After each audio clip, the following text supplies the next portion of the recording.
We're going to break down some of the facts that you may have missed. So these are some of the lesser known things, some of the things I haven't seen a lot of people talk about, and we're going to talk about it now. So leveling in the next expansion, The War Within, is going to be much faster, at least up to the current level, which is 70.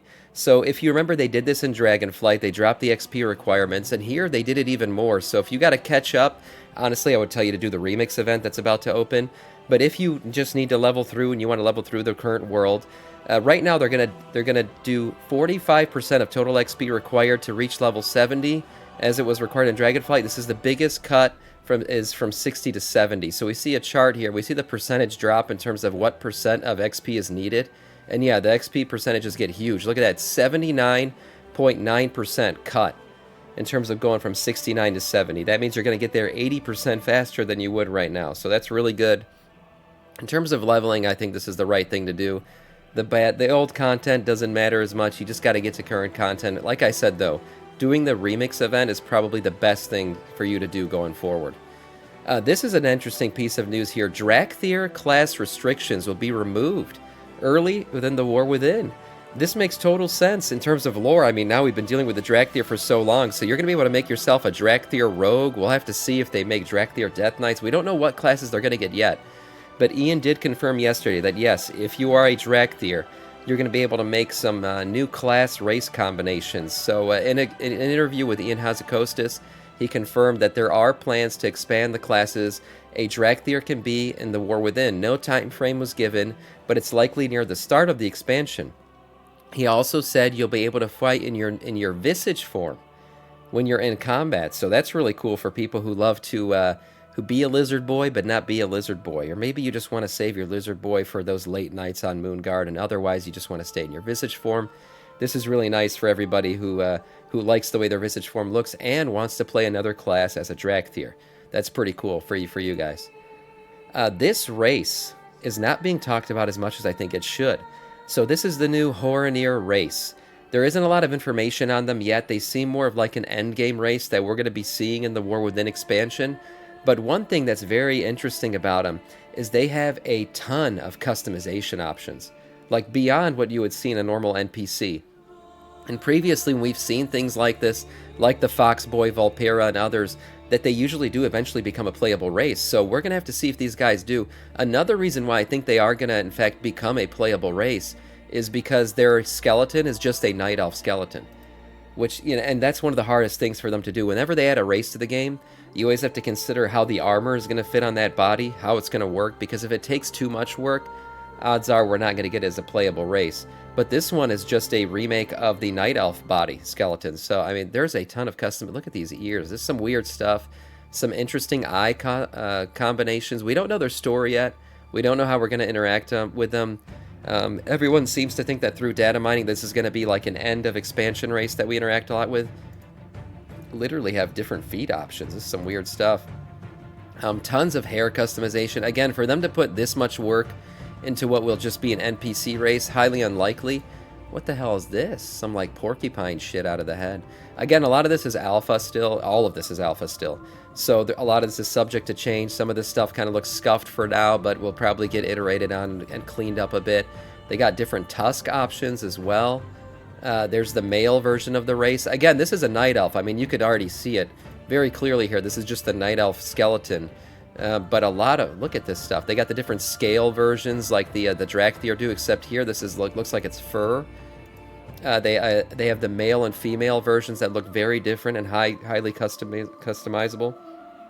You're a mistake, Foxboy ever. Vulpera is not a race. Vulpera is a mistake. Oh, yeah, see, that's the one thing that I would caution in terms of looking at these, right? We also saw this happen with the Tuskar. The Tuskar got a ton of customization coming into this expansion, and we all thought, oh, that means in Dragonflight we're going to get playable Tuskar. Now, that's still to be determined. You know, the Blizzard team has been hiding things from us. They've been saying more surprises are yet to come towards the end of Dragonflight. I still think we might get them at the very end. You know, playable Tuskar, here they are. But the Tuskar are honestly harder to make playable than these guys because the Tuskar do have an oddly shaped body, right? So you're going to have to customize some armor to fit them, whereas these guys, that's just the Night Elf. That's a Night Elf right there. That's a Night Elf with a new head. So all of this is already set You know, they could literally just click the red button and implement these guys and nothing would change. They just fit all the armor the same way they do on a Night Elf. So this is an interesting race, interesting take here. We'll have to see who these guys are, what they're all about, and whether or not they're going to actually be an allied race. Another thing that's happening with customization options is the pointy and round ear seems to be everywhere. So it looks like every race is going to get some kind of pointy-eared option. And then we also saw that the elves themselves are going to get round-eared options. So that's kind of weird. I guess everyone's messing around, having a good time with each other. It looks like we're going to get a lot of half-elf, half-human races. That's, I guess, what the lore is behind this. If you want pointy ears, that's kind of where you would fall, is like you're a half race. And we are getting some interesting stuff. We're going to look at some NPC models down the line here in this video. And it's going to be, there are half-elf, half-human races on them. So it looks like we're getting a lot into that mixed race stuff. Yeah, I still think we will get Tuskar. I do too. Tauren and Valpyra hybrid, that I think there's some mechanical issues with that one happening. You know, you got to do the Dudas. But yeah, this is an interesting little tidbit here that I haven't heard a lot of people talk about. Some outdoor armor as well. This armor looks amazing. Now, we know that this has become a thing in Dragonflight where every new zone we get like a new set of armor sets for all the different, basically, armor types. And you could grind them out and get them through different events in the game. These armor sets look like they're going to be related to Hallowfall. It's a Hallowfall guide. Yeah, these definitely look Hallowfall related. Looking at some of these, I mean, the cloth set, this stuff looks awesome.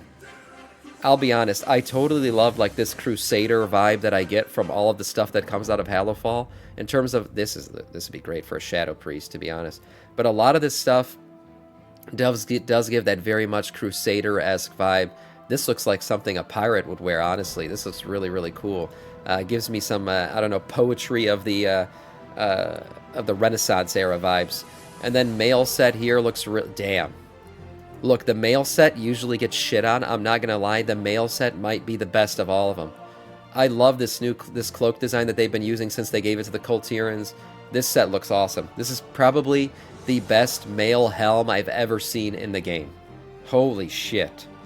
This looks great. Yeah, lick indeed. Yeah, this looks really, really good. I like this one. And then here's the plate set.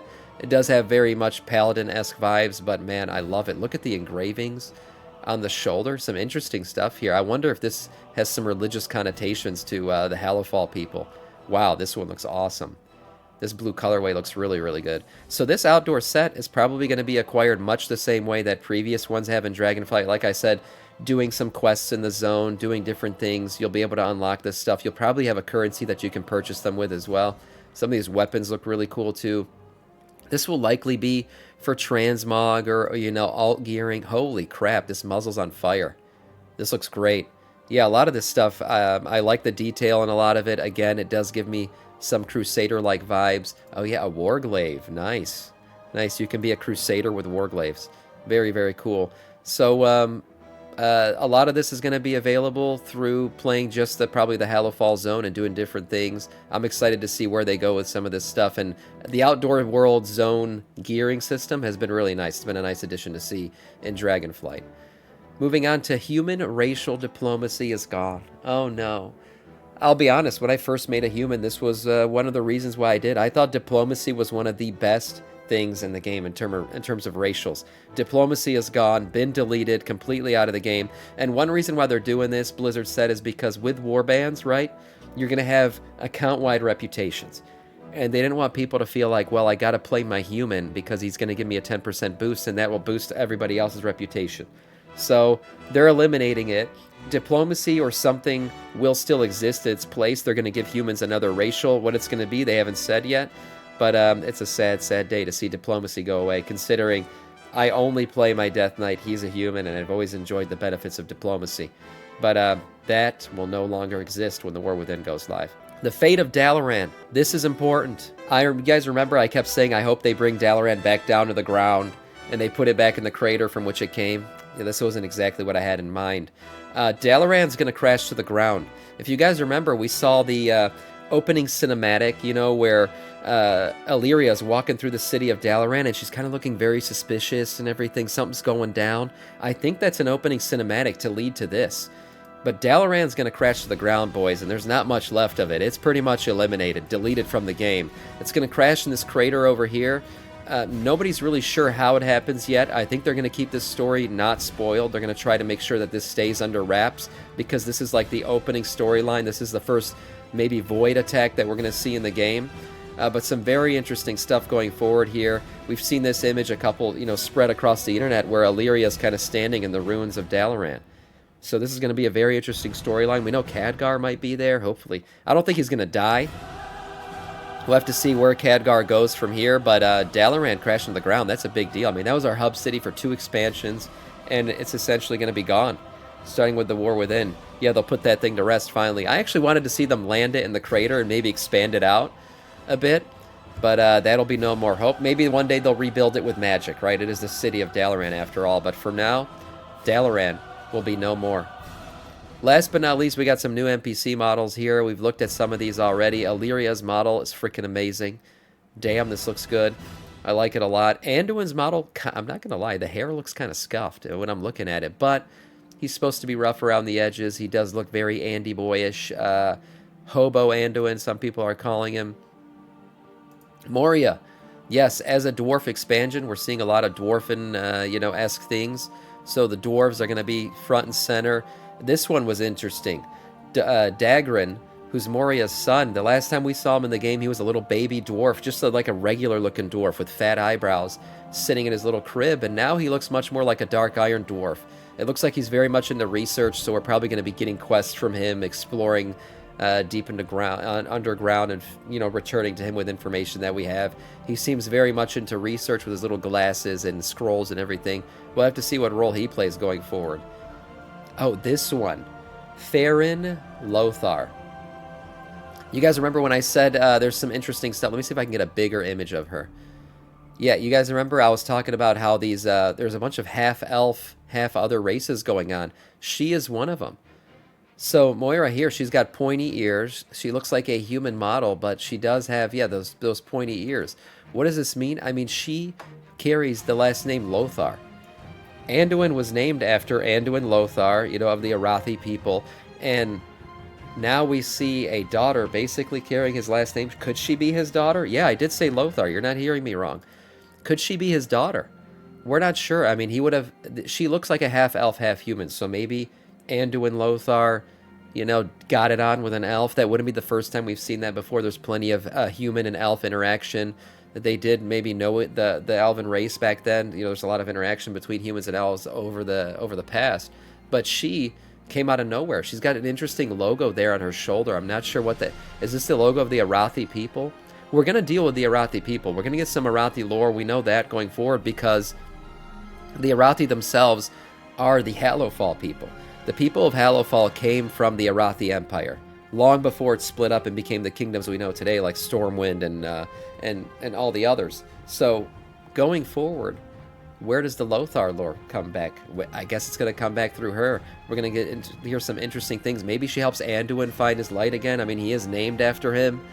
Who knows? But this is a very interesting NPC and one that we really know nothing about going forward. Also looks battle-scarred. Got an eye there missing. So, cool stuff. High Speaker, Irich, yeah. Looks like a mining, earthen dwarf. Yeah, that's fine. Magni Bronzebeard, slightly less, more dull Magni. That's an interesting one. Arowina. Okay, this is one of those the new race models that we were talking about. Yeah, so I don't know what her role is going to be, but evidently she has her own model. Queen, this is the new queen of the new Nerubians that we're going to see. Checking out her. She's going to be the new boss in the raid. The Candle King. Oh, this is a cool looking model. Wow, the kobolds are getting a complete rework, man. This is a cool looking kobold model. If you can get this candle shit as an actual helm in the game, holy crap, that would be cool. Like a helm cape. Oh my god. This is really, really cool. What's up? Welcome in. What is this? A Nerubian Void. Look, this is like what is this? A Void Ethereal NPC. What the hell? What are the Ethereals doing here?